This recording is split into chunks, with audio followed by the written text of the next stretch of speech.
Welcome to episode 1 of Wellness with EAC. I'm Nicole Gwanzura, your host. I'm so delighted to be here. I am a mama, a wife, an early career development strategist, and a women's ministry leader. And here at Wellness with EAC, I'm so excited to dive deep with you on the intersection of career wellness and our faith journeys and how that's affected our personal and professional careers.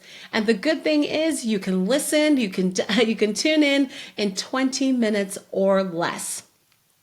The conversations are going to center around our guests' journeys. You're going to hear from my experiences. You're going to hear from other folks who are talking about where their journeys began to get them to where they are today. So often we think about someone who just became this overnight success, right? But we don't know what things influence their lives throughout that journey to get to where they are. We really want to bring that career, that overnight success into a more human form. We want to talk about the journey that led them to where they are today.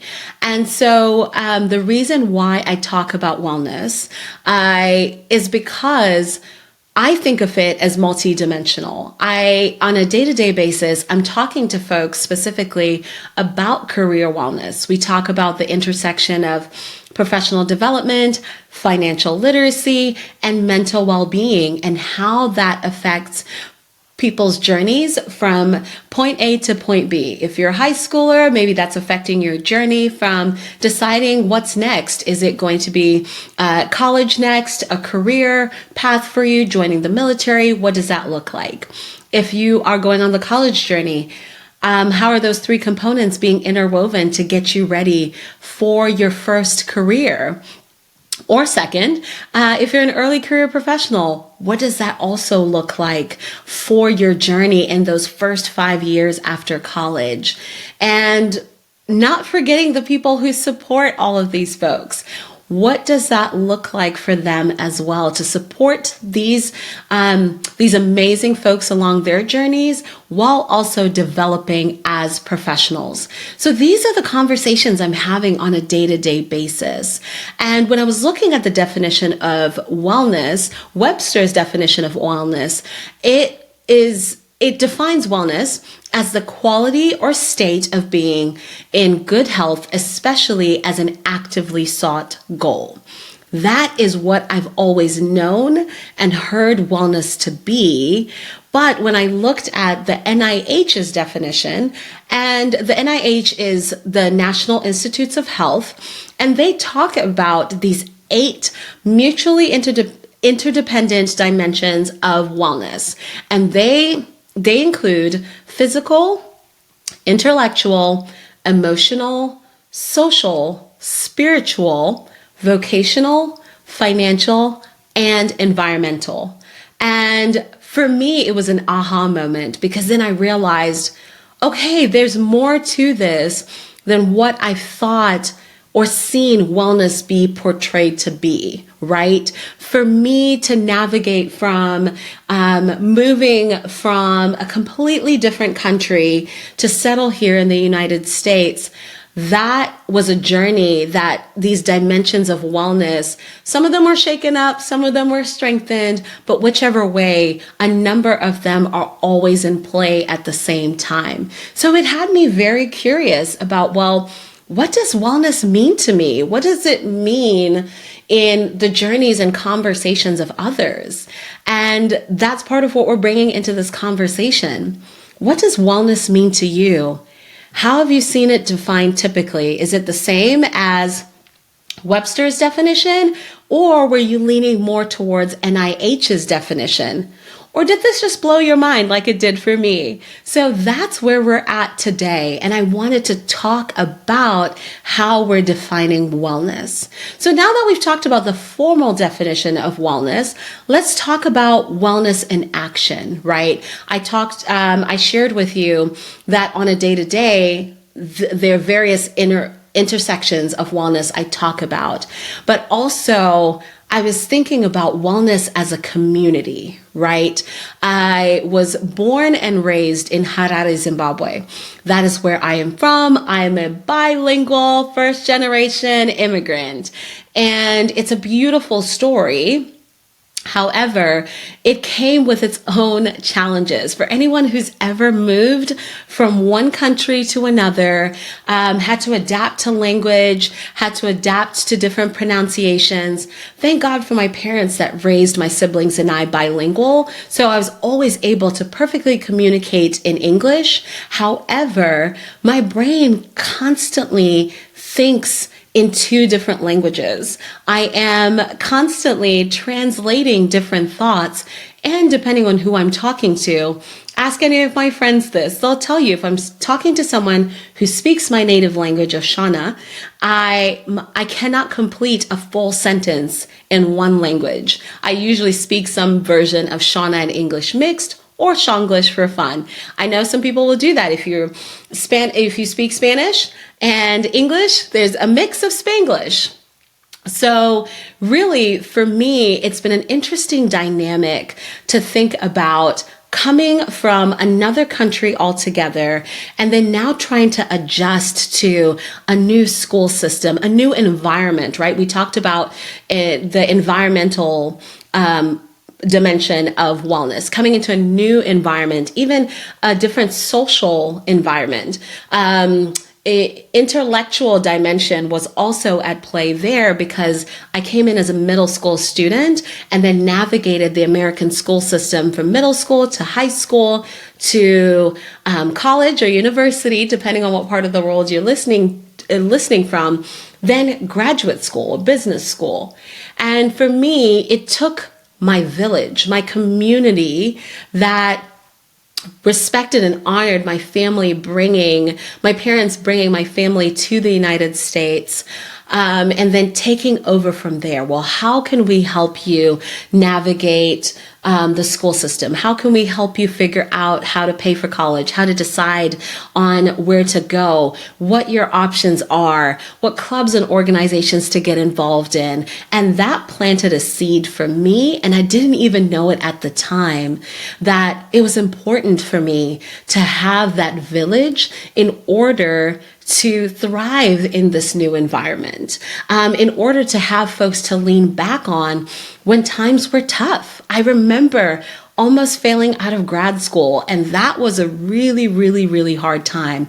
But I had my village to lean on. I had my faith to dive deep into, and that was the only way I was able to make it through. So when I think about wellness now on a day-to-day, I think about it from that perspective of it takes a village. When I think about raising kids, my husband and I at the core on a day-to-day are responsible for our two beautiful babies. However, our village, my parents, my siblings, they're all on emergency contact, school pickup. They have aunts and other aunts and uncles that have just become a part of our community because it takes that village. When mom and dad need a break, need to let our hair down or honestly take a nap, and we're able to call in on our village to maintain and protect our well-being. And we do the same for others as needed and as necessary, right? So when I look at another way of viewing wellness, I look at wellness as a community. So already we've talked about wellness as these eight multidimensional components, and then we've also looked at wellness as this way of viewing what your career might look like, what your journey might look like, but also looking at wellness as your village, as your community that you're surrounded by. One of the things I was thinking about recently too, as I've been navigating my career to become now a business owner, an entrepreneur, I kept thinking about wellness as a relay race. And for me, think about if you've ever run a relay race or watched a relay race. I used to run when I was in primary school, so I guess elementary school. And it was mandatory in Zimbabwe. You had to do some kind of activity. So we'd run, whether it was going to be track or, cross country or something like that. You had to do some kind of activity. And I remember relays, and I used to jump hurdles, which now don't ask me. Not trying it, don't remember what much of it was called, but back then it was something that was a bonding moment for my dad and I. He would come and run on those races with me. He would come and make sure, even if I was the very last in the line, he would still run with me and make sure I made it to the finish line. Then he'd drop me off and he'd go to work and I'd go to class. But back to this relay race, right? Wellness as a relay race. I think of your journey, right, in life. You're walking in these two parallel lines. And if you're walking together alongside one side of the track field, you're running, and you get to a certain point in your journey where you have to pause and then pass the baton to someone else, right? But really, you're technically running the full 500 meters or whatever else. But the person who's running alongside you, they're the one that are passing the baton at each point in time. So earlier in your life, it's probably your parents, your guardian, your loved one, whoever you grew up with. They're the ones running alongside you. They're holding the baton, helping you along the way. Then they're going to pass that baton on to the next person in the stage of life, whether you're now in school and your teachers, your friends, whoever that next person is or next set of folks are that are running that race with you. And then they pass it on to the next person and the next person after that. So you're always running alongside each other. So when you need to take a pause or you need to rest on someone, that person who's running the race with you is experiencing that journey with you. However, sometimes what I've also realized is not all people who get the baton are going to be good for you, right? Have you ever been in a situation where you're with somebody and you're running a race together, or you're in a season of life together and realize, wow, you know what? That person's just not good for my mental health. That person's just not good for the season of my life. Or you get into a situation that happens more often, that you get along really, really well, become fast friends, get into this really close situation. And then the season in which you two are supposed to get along, get connected ends.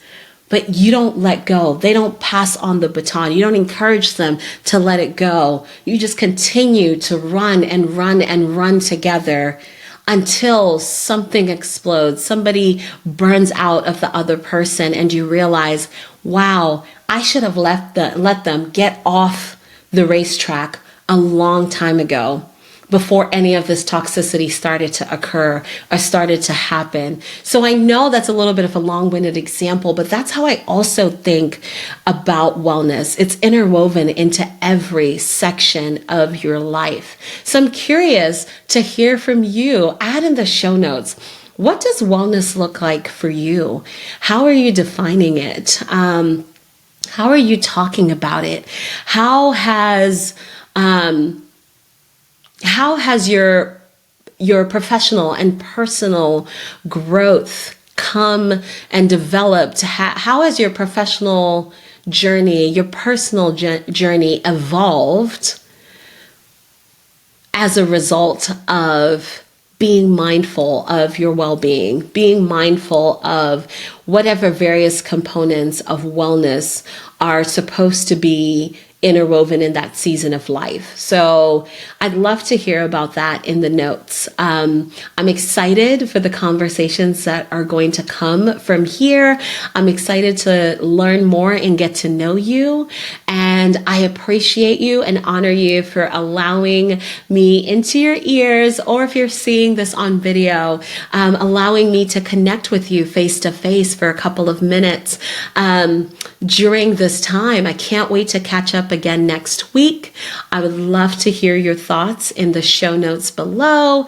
Thank you so much for tuning in to Wellness with EAC. Again, my name is Nicole Gwanzura. Stay well, and I will catch you on the next episode next week.